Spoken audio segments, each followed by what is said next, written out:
सात संगत जी, प्यार से कहना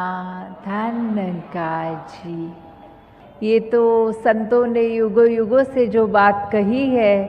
कि कैसे अपने जीवन को सुधारा जाए,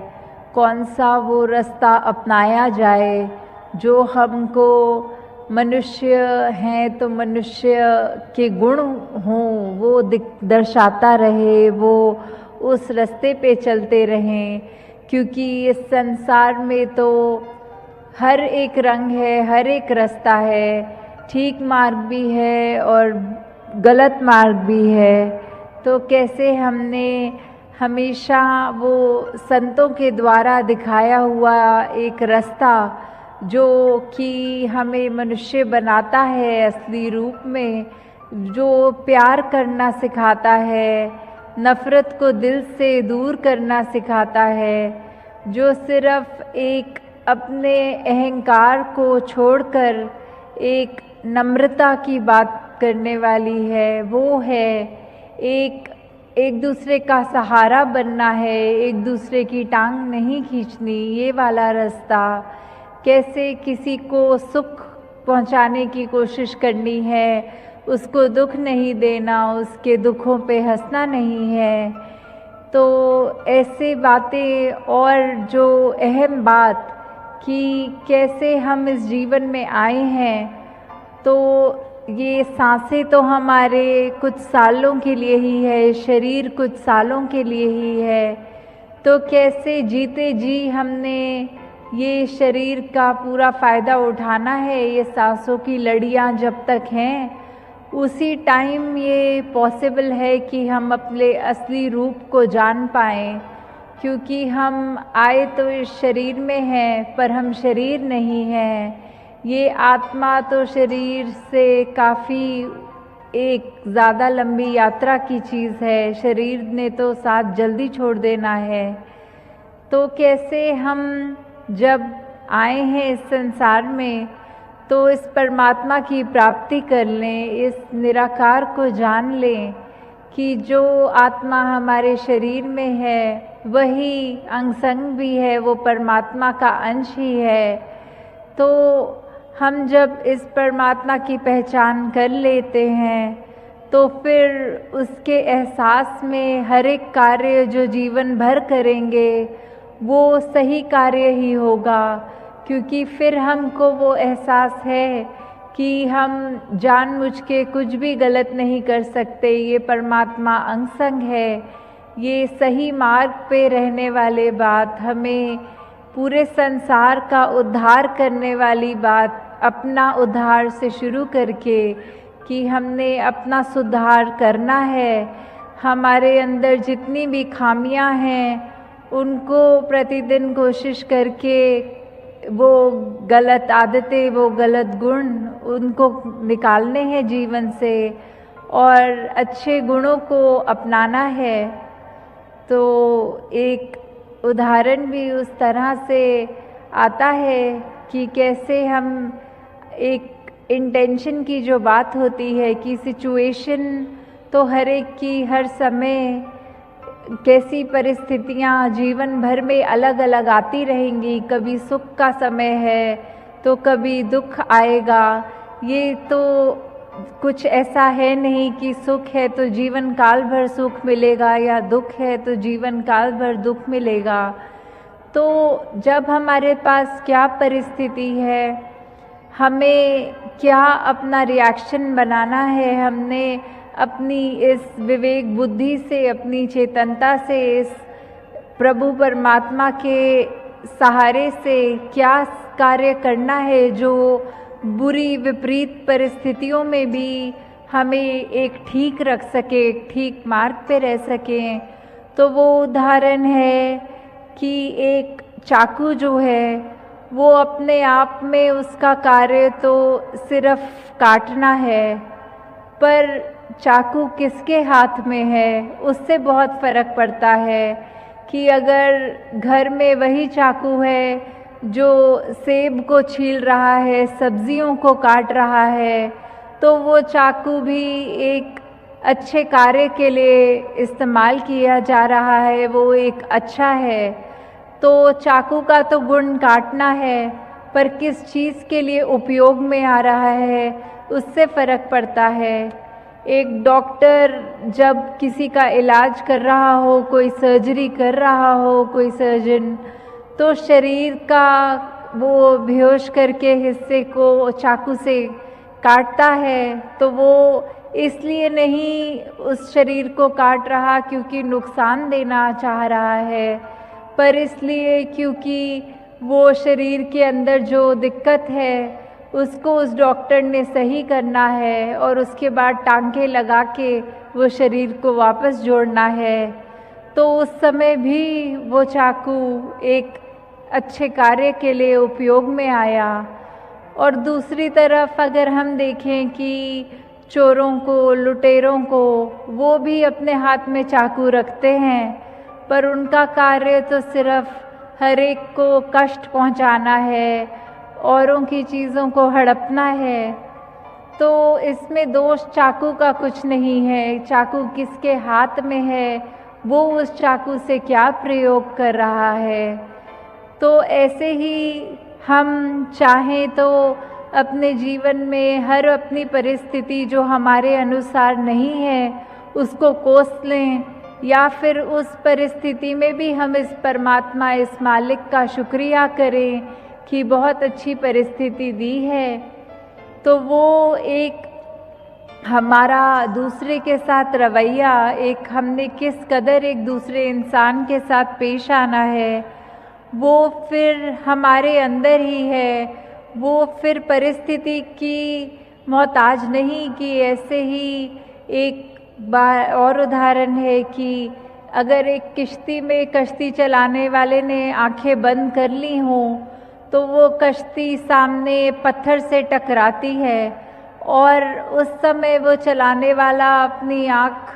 क्रोध में खोलकर कि मुझे किसने टक्कर मारी, मैं उस व्यक्ति के आगे कुछ उसको गुस्सा करूं, उसको डांटूं कि ठीक से अपनी कश्ती सामने वाला चलाए। पर जब वो आँख खोल के देख रहा है तो किसी ने उसकी कश्ती को नहीं मारा होता, वो कश्ती खुद जाके पत्थरों से टकराई होती है। तो फिर बात वही है कि वो क्रोध उस इंसान के अंदर था, परिस्थिति ने नहीं उसको क्रोधित किया, पर वो उसको अंदर ही ऐसे क्रोध था कि किसी इंसान द्वारा कोई कष्ट नहीं भी हुआ तो भी उसने आँख खोलने से पहले वो ध्यान बना लिया कि आगे वाले इंसान की ही ज़रूर गलती होगी, अपनी आंखें बंद थी, ये चीज़ इस बात पे तो उस व्यक्ति ने ध्यान नहीं दिया। तो कैसे हमें हर परिस्थिति में ये याद रखना है कि परिस्थिति बाहर की जैसी भी है, अपने मन के अंदर हमने एक समान रहना है, सहज रहना है कि जैसी भी हो परिस्थिति, एक सी हो मनस्थिति। तो मन के भाव हमारे कब स्थिर हो सकते हैं, उतार चढ़ाव से हटकर कैसे हमने एक वो अवस्था प्राप्त करनी है, वो तो फिर बस इस प्रभु परमात्मा, इस मालिक, इस ईश्वर, इस निरंकार के आश्रय ही होगा।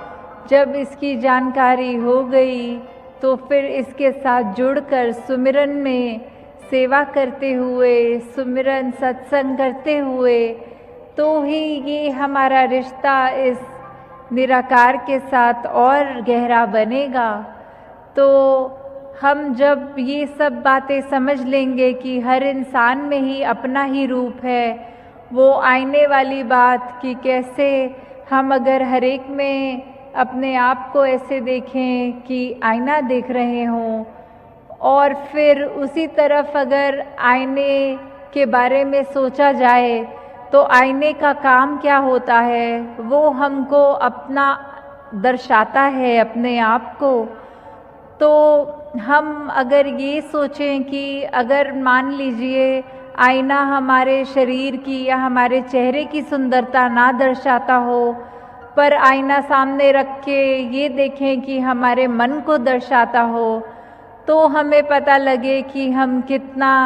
सही हैं, कितना गलत हैं। क्योंकि फिर वो आईना देखने के बाद तो शायद हम अपने आप को भी ना पहचान पाएँ कि हम क्या कार्य कर रहे हैं, क्या मनुष्यों को जो करना है वो हम कर रहे हैं कि नहीं कर रहे।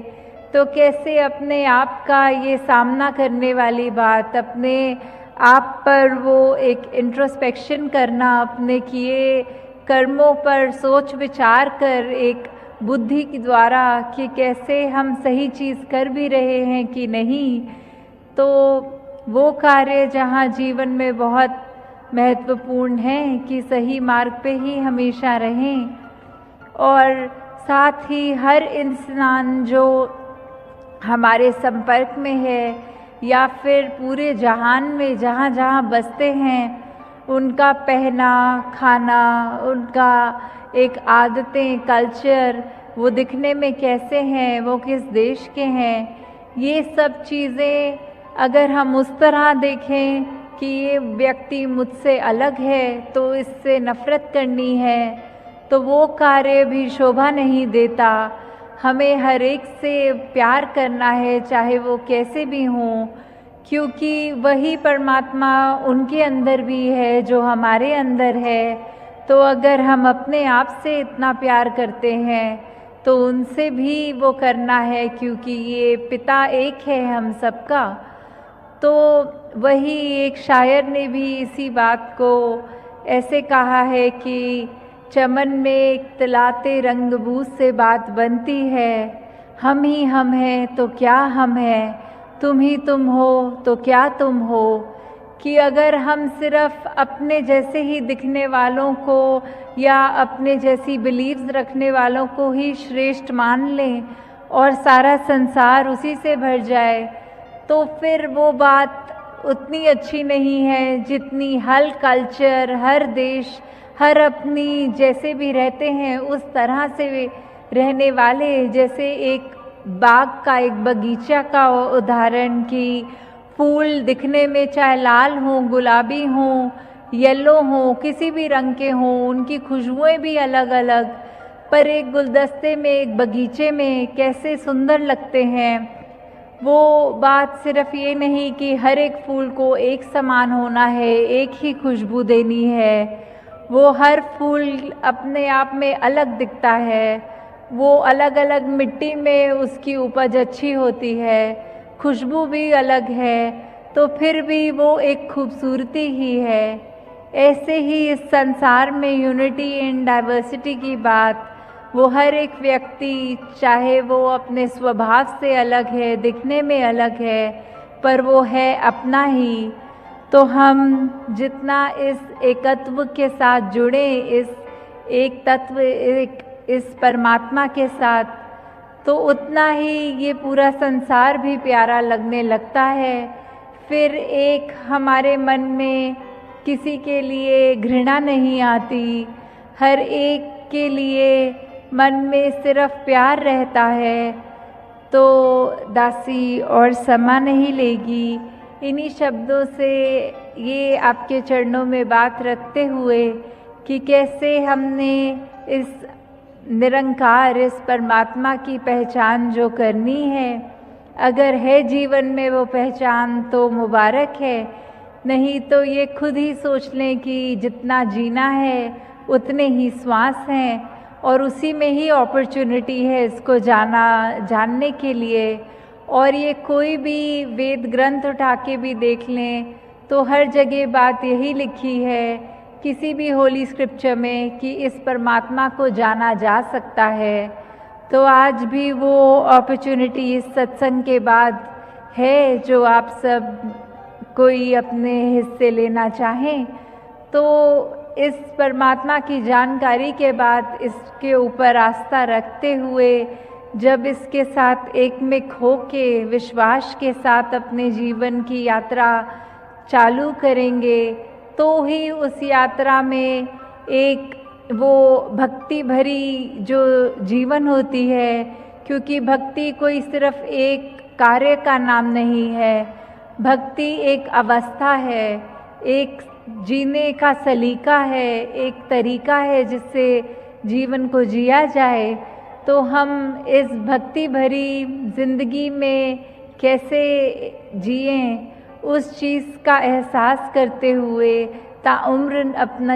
ये जीवन को खुशनुमा बन के निभाएं। तो इन्हीं शब्दों से दासी आपसे आज्ञा लेगी। साथ संगत जी, धन निरंकार जी।